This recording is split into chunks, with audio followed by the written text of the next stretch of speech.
나라는 착각.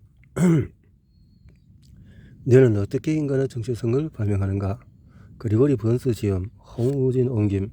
그리고리 번스는 에모리대학교 심리학 교수로서 신경과학자, 정신과 의사 20년 동안의 기능적 자기 공명 영상을 활용해서 뇌의 의사결정 메커니즘과 보상 반응을 연구했다. 특히 도박, 사랑, 권력과 같은 보상에 내가 어떻게 반응하는지를 fMRI를 추적한 또 과학자로 유명하다. 2007년 미국 신경학회 젊은 과학자 상을, 2014년에 타고난 과학 공헌상을, 또 이렇게 지금까지 심리학 신경과학 학술지에 140여 편 이상의 논문을 발표했다. 홍우진 고려대학교 환경공학을 전공을 했다. 나라는 착각. 너는 어떻게 인간의 정체성을 나는 생각한다. 나는 생각한다. 고로 나는 생각한다. 고로 나는 망상이다. 생각한다. 고로 망상이다. 또 우리 시연한 생각한다. 고로 망상이다. 당신은 누구입니까? 내가 이 질문을 던지면은 대부분의 사람은 자신의 이름부터 대한다. 얼핏 간단해 보이는 이 질문에는 좀 더 복잡한 의도가 숨어 있다. 바로 당신을 당신으로 만드는 것. 컴퓨터에 자신이 누구니를 생각해 보라고 요청한다면 어떤 답이 돌아올까? 현존하는 가장 뛰어난 인공지능을 탑재한 컴퓨터라도 이 질문에 답하려면 복잡한 계산 과정이 필요하다. 만약에 당신이 이런 질문을 받는다면 어떻게 답할 것이 같은가? 이 경우에는 당신이 아니라 당신 안에 탑재된 내가 대답하게 된다. 이때 슈레딩거의 고양이를 보는 것처럼 사고를 관찰하는 행위 자체가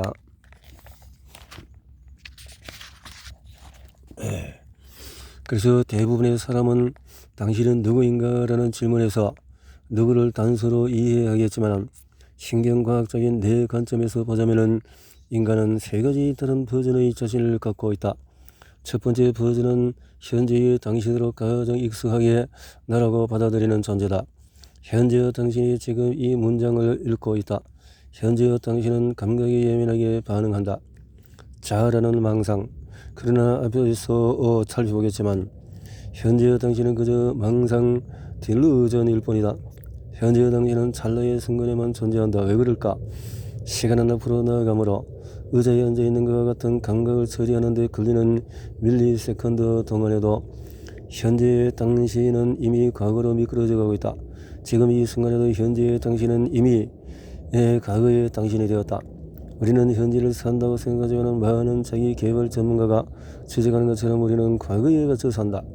과거의 당신이 당신의 두 번째 버전이다. 생각해보라. 누군가 당신이 누구인지 물어보면은 주로 어떻게 답하는가? 내가 어떤 일을 했으며 어떻게 살아왔는지 과거의 자아를 내세울 때가 많을 것이다. 과거의 당신은 눈에 보이지 않지만은 땅속 깊숙이 뻗은 나무 뿌리처럼 당신의 계보이자 정체성의 단단한 기반이 된다.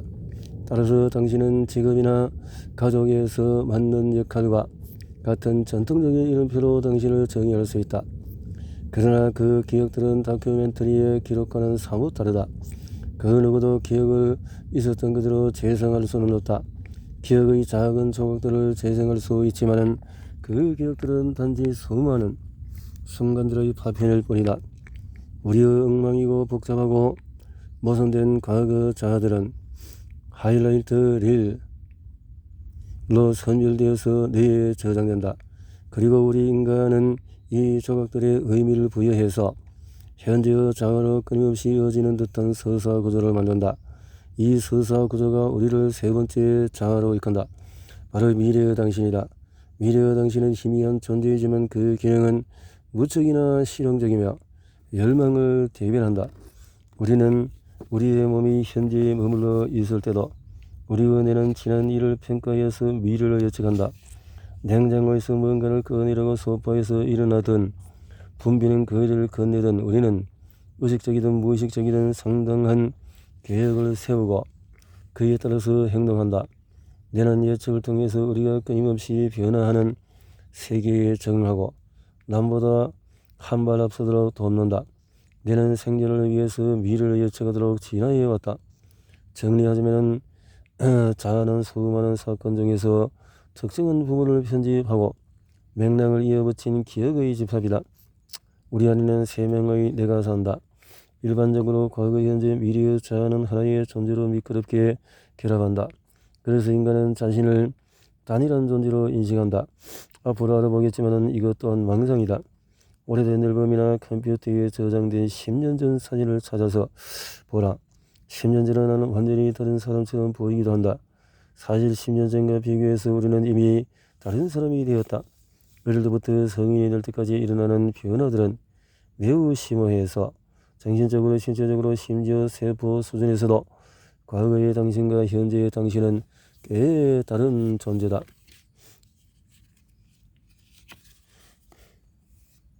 그래서 당신은 누구인가? 나에게 묻는다면 당신이 생각하는 대로 라고 답하겠다. 앞으로 이 책에서 알아가겠지만 자아정체의 성에 관한 질문은 결국 자기 인식에 관한 탐구로 이어진다.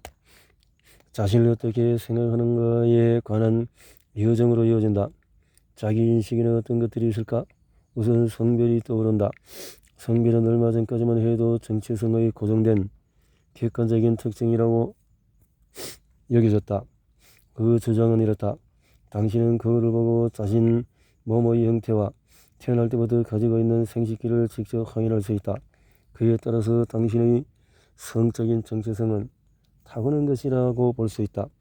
하지만 인류는 이제 자신이 느끼는 성정체성이 자지성의 물리적인 표현과 반드시 일치하지 않으며 어느 정도 인식의 문제임을 알게 되었다.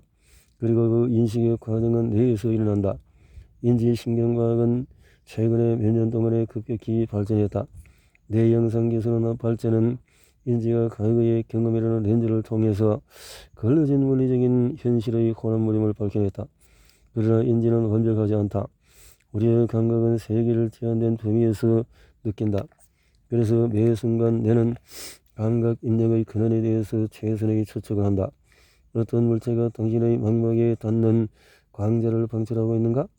어떤 동물이나 기계가 당신의 고막을 진동시키는 음포를 만들고 있는가? 보통은 그 답이 확실하지 않아서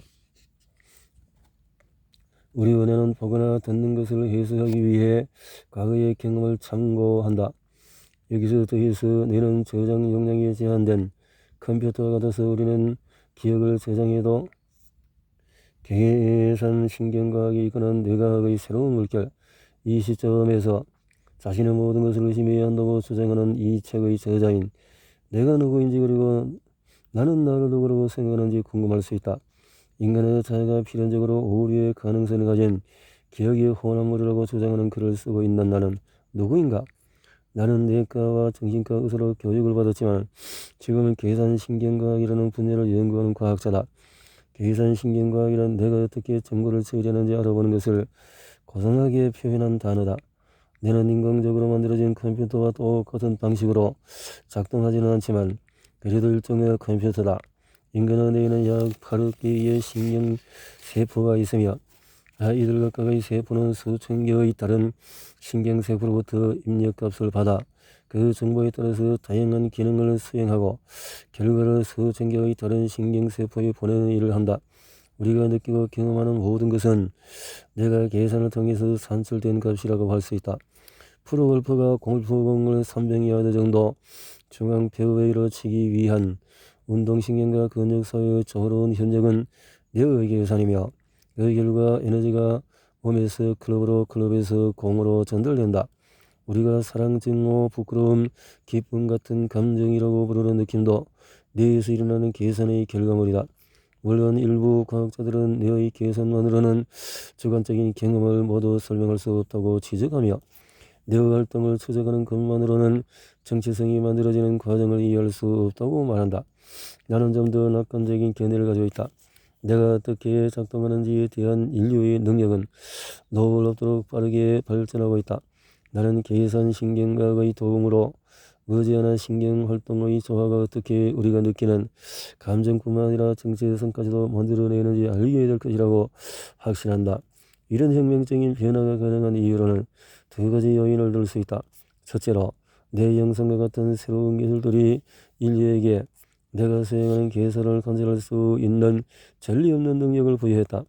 과학자들은 뇌에서 이루어지는 계산들이 관찰될 수 있는 행동, 그리고 인간의 내적인 경험과 어떻게 관련되는지를 눈으로 확인하고 있다. 둘째로 인공지능의 놀라운 발전이 신경과학에 적극적으로 통합되고 있다.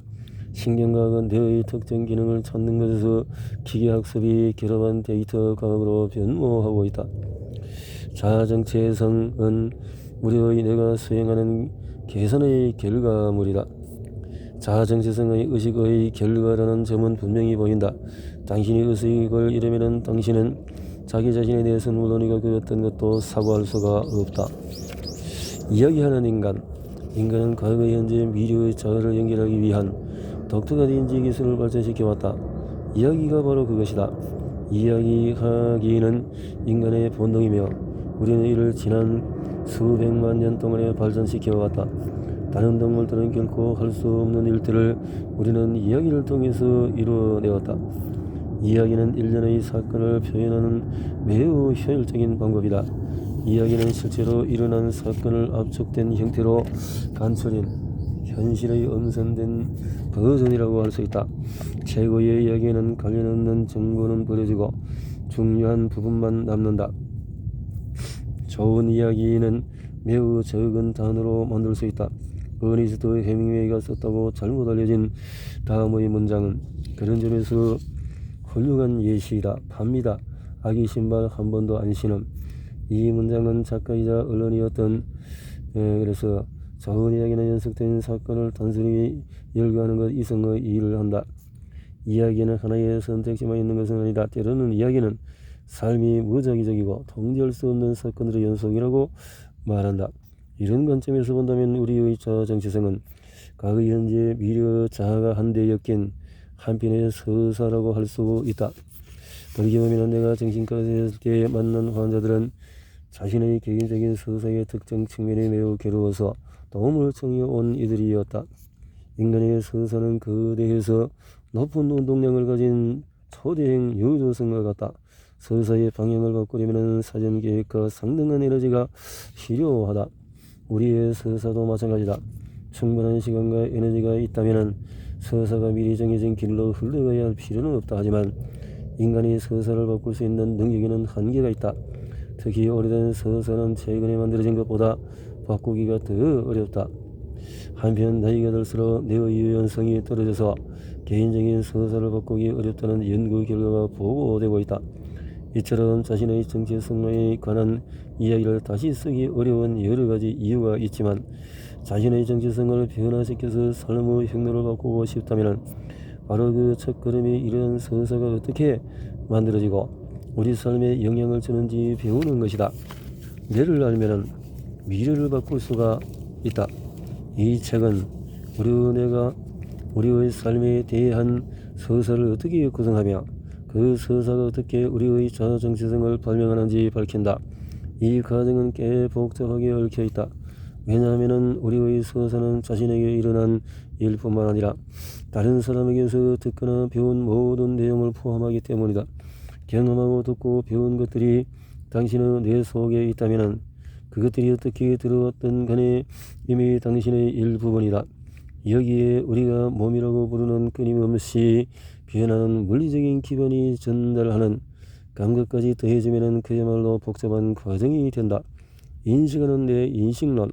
인식론은 지식과 우리가 알고 있는 것을 어떻게 알고 있는지에 관한 과학의 한 분야이다. 비인식론자들에게는 다소 초상적인 주제로 들릴 수 있지만 인식의 문제는 우리가 누구인지를 탐구할 때에 매우 중요하다. 예를 들어서 나는 나를 의사이자 신경과학자라고 소개했다. 이는 나의 정체성에 대한 합리적인 줄임말이다. 하지만 당신은 그것이 나라는 것을 어떻게 알 수 있을까? 내가 그렇다고 말했기 때문일까?